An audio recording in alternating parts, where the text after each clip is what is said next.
Hello everyone, welcome to the new video of cricket समाचार। मतलब क्या भारत ने चीटिंग करके चौथा टी20 जीता।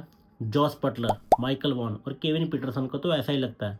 और अगर हम भी रूल को थोड़ा करीबी से जाने तो हमें भी यही लगना चाहिए कि भारत ने रूल के साथ छेड़खानी तो करी है। मतलब शिवम दुबे जो पिछले 3-4 साल से इंटरनेशनल क्रिकेट खेल रहे हैं एज ए बैटर, उनके कंकशन सब्स्टिट्यूट के तौर पर हर्षित राणा को शामिल किया जाता है जो कि एक प्रॉपर पेस बॉलर है। और वही डिफरेंस बनता है लास्ट में आकर भारत और इंग्लैंड की जीत के बीच का भी। जॉस बटलर ने बिल्कुल वैलिड पॉइंट उठाया है कि ये concussion substitute like for like बिल्कुल भी नहीं है। और अगर आप रूल को समझें कि आप एक बैटर के तौर पर एक बैटर को ही लाइक फॉर लाइक सब्स्टिट्यूट के लिए लेके आ सकते हैं, और same goes for the bowler also. Bharat पहले भी एक बार कंकशन सब्स्टिट्यूट यूज कर चुका है। रविंद्र जडेजा के रिप्लेसमेंट के तौर पर आए थे युजवेंद्र चहल, और उन्होंने पूरे मैच का रुख ही बदल दिया था। लेकिन वो सब्स्टिट्यूट फिर भी एक वैलिड दिखता है, क्योंकि रविंद्र जडेजा एक प्रॉपर बॉलर हैं जो बैटिंग करते हैं, और जब बॉलिंग पे ज़रूरत पड़ी तो आप एक बॉलर को लेके आ सकते हैं। लेकिन यहाँ पे रूल के हिसाब से आपको देखना पड़ता है कि बाकी वाले मैच में जो बचा हुआ है, जो आपका सब्स्टिट्यूट होगा वो क्या योगदान दे सकता है। मतलब शिवम दुबे को आप 4 ओवर तो कराने वाले थे नहीं, और शायद एक भी नहीं कराते, और उनका सब्स्टिट्यूट आप लेके आए हर्षित राणा, जिन्होंने 3 विकेट लिए और वही लास्ट में जाकर डिफरेंस बना भी। और आप इमेजिन करिए कि अगर इसको हम उल्टा कर दें, ये चीज़ हमारे साथ होती कि मतलब आदिल रशीद के सब्स्टिट्यूट के तौर पर अगर वो जेकम बेथल को एज ए बैटिंग में ले आते, और अगर मान लीजिए लिविंगस्टोन को चोट लग जाती तो रेहान अहमद को एज ए बॉलिंग में ले आते, तो हम क्या बोलते? पूरे भारत में शोर मच जाता कि इंग्लैंड ने चीटिंग करी है।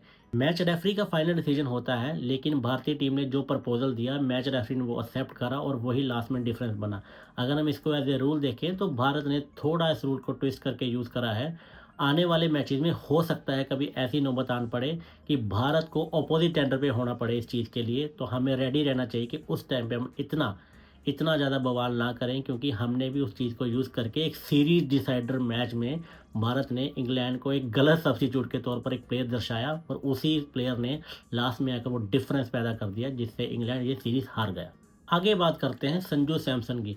मतलब पिछले 12-13 साल में जो मैंने क्रिकेट देखी है, संजू जैसा कंसिस्टेंटली इनकंसिस्टेंट बैट्समैन मैंने कभी नहीं देखा। मतलब हमेशा हाइप होती है कि संजू सैमसन को क्यों नहीं लिया जाता टीम में, संजू सैमसन स्क्वाड में शामिल क्यों नहीं है। क्योंकि संजू सैमसन पिछले 12-13 साल से एक आधे मैच में एक ऐसे इनिंग खेल देते हैं कि हमको लगता है कितनी फ्लॉलेस बैटिंग है, कितना टैलेंट है इस बंदे में। लेकिन फिर उनका वही दौर शुरू हो जाता है जिनकी वजह से उनको कंसिस्टेंटली भारतीय टीम में मौके मिले भी नहीं हैं। संजू सैमसन का रिकॉर्ड रहा है ये कि वो एक और दो ऐसे इनिंग खेल देते हैं कि उनका पूरा टैलेंट दिख जाता है उसी में, उसके बाद उनका फिर डिप आ जाता है फॉर्म में। और इस सीरीज़ में ऐसा ही दिख रहा है। और सबसे हैरानी की बात यह है कि चारों मैचेज में संजू सैमसन बैक फुट पर पुल मारते आउट हुए हैं। और मुझे तो लगता है कि एक और जो बैटिंग कोच ऐड करे गए हैं सुधांशु कोटक, उनके आने से भी कुछ ज़्यादा फर्क पड़ा नहीं है, और यहाँ फिर उन्हें सिर्फ रेड बॉल फॉर्मेट के लिए ही ऐड करा गया है। इस सीरीज में 4 बार एक ही तरह से डिसमिस होना जताता है कि संजू सैमसन अपनी ही कमी पर काम नहीं कर रहे हैं। और उनके जैसा दिग्गज बल्लेबाज, मतलब इतना वेटरन खिलाड़ी जिसको 15 साल हो गए हैं ऑलमोस्ट इंटरनेशनल क्रिकेट और आईपीएल खेलते हुए, उनसे ये गलतियां बार बार एक्सपेक्ट नहीं करी जाती, और वो भी तब जब भारतीय क्रिकेट टीम में एक पोजीशन के लिए 4-4 बंदे compete करते हैं। मतलब अभी हमने संजू सैमसन को खिलाने के लिए ऋतुराज गायकवाड़, ईशान किशन और यशस्वी जायसवाल जैसे बल्लेबाजों को स्क्वाड से बाहर रखा है। और इंग्लैंड के खिलाफ जो अगला मुकाबला है उसके बाद भारत चैंपियंस ट्रॉफी में बिजी हो जाएगा, और उसके बाद आईपीएल आ जाएगा। भारत का टी20 इंटरनेशनल अभी काफ़ी टाइम बाद है, और अगर संजू सैमसन अगले मैच में परफॉर्म नहीं कर पाते हैं और आईपीएल में फिर हमें देखना पड़ेगा कि इन चारों में से जो मैंने नाम लिए हैं कौन अच्छा प्रदर्शन करता है, और उनके साथ ही कैरी फॉरवर्ड करा जाएगा। और मैंने जो करंटली फॉर्म देखी है और पिछले कुछ सीज़न मैंने आईपीएल के देखे हैं, मुझे लगता है कि जो मैंने 3 नाम लिए ऋतुराज गायकवाड़, ईशान किशन और यशस्वी जायसवाल, ये फॉर श्योर संजू सैमसन से बेहतरी परफॉर्म करेंगे। और ये जो लास्ट मैच है संजू सैमसन को इसमें परफॉर्म करना ही पड़ेगा, अदरवाइज फिर वही होगा, संजू को स्क्वाड से ड्रॉप कर दिया जाएगा, और फिर उनके फैन बेस से यही आवाज़ें आएंगी कि संजू के साथ नाजायज़ हुई है। भाई संजू सैमसन को ये देखना पड़ेगा कि 13 साल से जब भी उनको बीच बीच में मौके मिले हैं, उन्होंने कंसिस्टेंटली इनकंसिस्टेंट परफॉर्म करा है। एक दो मैच की इनिंग से भारतीय टीम में जगह नहीं बनाई जा सकती, क्योंकि आपके पास जो बाहर बैट्समैन बैठे हैं वो भी किसी से कम नहीं है। ऋतुराज गायकवाड़, ईशान किशन, यशस्वी जायसवाल हर जगह रन बना रहे हैं, और आपको देखना पड़ेगा कि संजू सैमसन को अभी हम कितना लॉन्ग रन दे सकते हैं, क्योंकि आपके पास और भी डिजर्विंग प्लेयर बाहर बैठे हैं। आगे बात करते हैं भारतीय टीम के क्लच प्लेयर की, दैट इज हार्दिक पांड्या।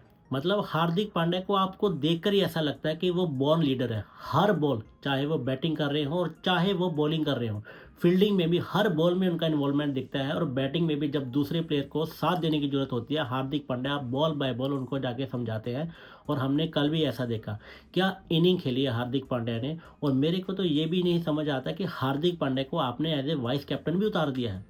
ठीक है, आपने हार्दिक पांड्या की चोट के चलते देखा है कि उनको आप परमानेंट कैप्टन नहीं बना सकते, आपने सूर्य कुमार यादव को अपॉइंट किया, लेकिन हार्दिक पांड्या को आपने एज ए वाइस कैप्टनसी से भी हटा दिया, और उनको वाइस कैप्टनसी दी है जिनके पास लीडरशिप का कोई एक्सपीरियंस नहीं है, दैट इज अक्षर पटेल।